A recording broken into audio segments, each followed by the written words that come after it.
दोस्तों नमस्कार। इंडिया गठबंधन अब एक्टिव मोड, बिल्कुल एक्शन मोड में चल रहा है। लगातार मीटिंग्स करी जा रही हैं और अब की बार संगठन 2029 के चुनाव काफी दूर हैं, लेकिन पहले से ही सभी पार्टियां एकजुट होकर अब की बार जो है नया प्रारूप पेश कर रही हैं।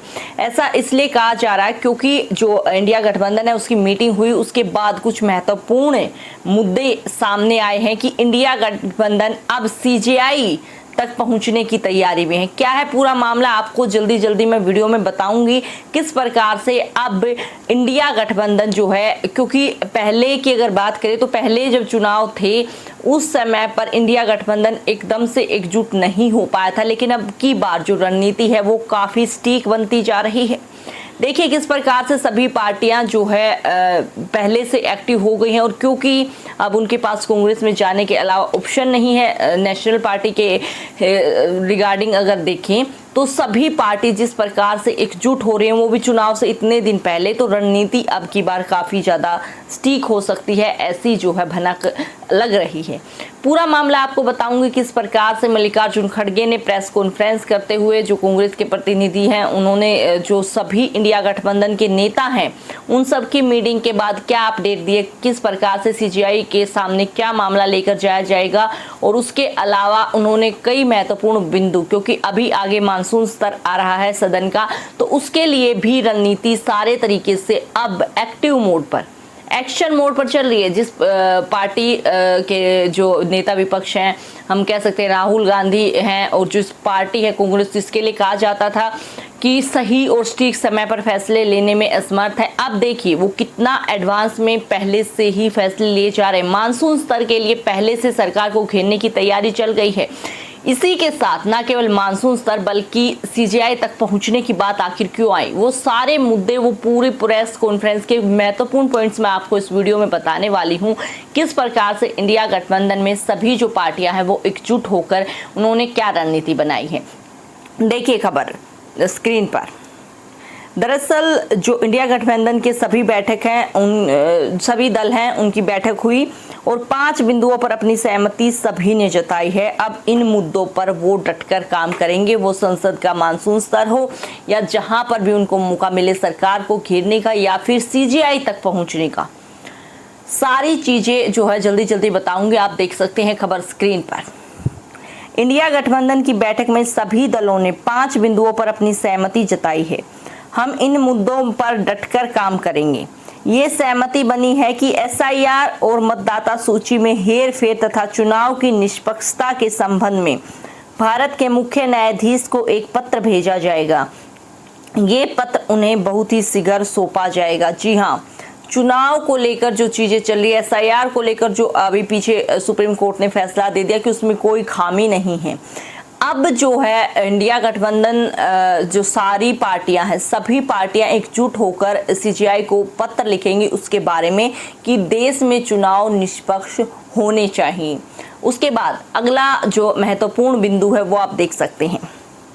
लाखों छात्रों को प्रभावित करने वाले अनेक गंभीर मुद्दों की स्थिति को देखते हुए ये सर्वसम्मति से निर्णय लिया गया है कि शिक्षा मंत्री को तत्काल इस्तीफा देना चाहिए। ऐसा इसलिए क्योंकि उनके जो कार्यकाल में नीट और सीबीएसई परीक्षाओं में लाखों युवाओं के साथ विश्वासघात हुआ है। नतीजा है कि आज लाखों युवा जो है सड़कों पर हैं।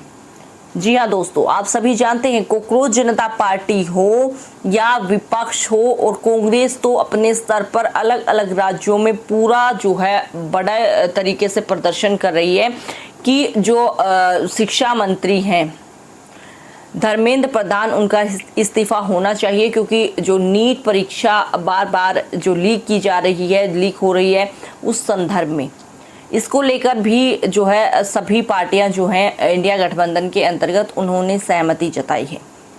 उसके बाद वर्तमान में बढ़ती गंभीर आर्थिक स्थिति, बढ़ती बेरोजगारी, महंगाई, अत्याचार और किसानों के मुद्दों को हम उठाते रहेंगे। केंद्र सरकार को जन सरोकार से जुड़े मुद्दों पर एक सर्वदलीय बैठक बुलानी चाहिए जिसमें हम इन सारे मुद्दों को सामने रखेंगे। जी हाँ, साफ तौर से महंगाई, बेरोजगारी और देश के असली जो मुद्दे हैं उनको लेकर।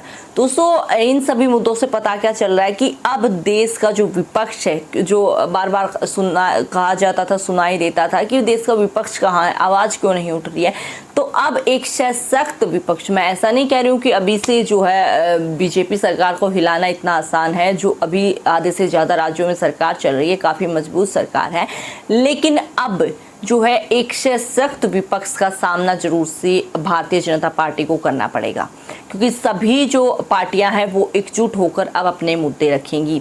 जिस प्रकार से कहा गया महंगाई, बेरोजगारी, जिस प्रकार से बच्चों की शिक्षा को लेकर युवाओं में जो आक्रोश है, उन सभी मुद्दों पर जो है सर्वसम्मति बनाई गई है कि इन मुद्दों को मानसून स्तर में सरकार को घेरा जरूर से जाएगा।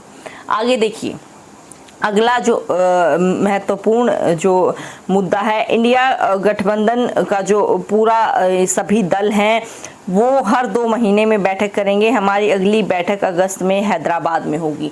तो यहाँ से वो संदेश देने की कोशिश कर रहे हैं कि इंडिया गठबंधन में जो पहले था कि बाद में जो पार्टियां पद को लेकर या फिर जो भी चीज़ें क्लियर आउट नहीं हुई, सीट्स बंटवारे और जो चीज़ें जो भी होती हैं गठबंधन में, उनको लेकर अब आगे आने वाले चुनावों में कोई दिक्कत नहीं होगी, क्योंकि हर 2 महीने में मीटिंग्स का यही मतलब है कि हमारी जो सर्वसम्मति है और जो भी चीज़ें हैं अब काफ़ी ज़्यादा स्ट्रॉन्ग रूप से उभर कर सामने आएंगी।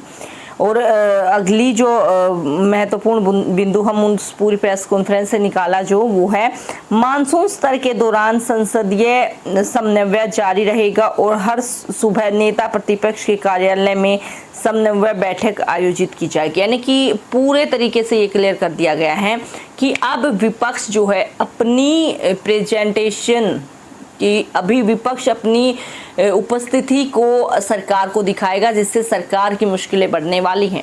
मानसून स्तर में हर एक मुद्दे पर सवाल विपक्ष पूछेगा, और अब ये विपक्ष केवल उस तरीके का विपक्ष नहीं रहा कि कांग्रेस वर्सेस बीजेपी, क्योंकि अब कांग्रेस के साथ बहुत सारे क्षेत्रीय दल हैं, बहुत सारी पार्टियां हैं, और जिस प्रकार से अब इनका जो हाल फिलहाल, क्योंकि राजनीति में आगे का कुछ पता नहीं होता, लेकिन हाल फिलहाल जिस प्रकार से पार्टियां एकत्रित हो रही हैं, तो मैंने आपको बताया कि ऐसा नहीं है कि अभी से सरकार बदलने या सरकार गिराने या सरकार चीज़ें, वो वहाँ तक काफ़ी जो है अभी कहना जल्दी हो जाएगा, लेकिन एक सशक्त विपक्ष जरूर से अब मोदी सरकार को फेस करना पड़ेगा। वो संसद में हो, मीडिया में हो, डिजिटल प्लेटफॉर्म पर हो या जहां पर भी हो।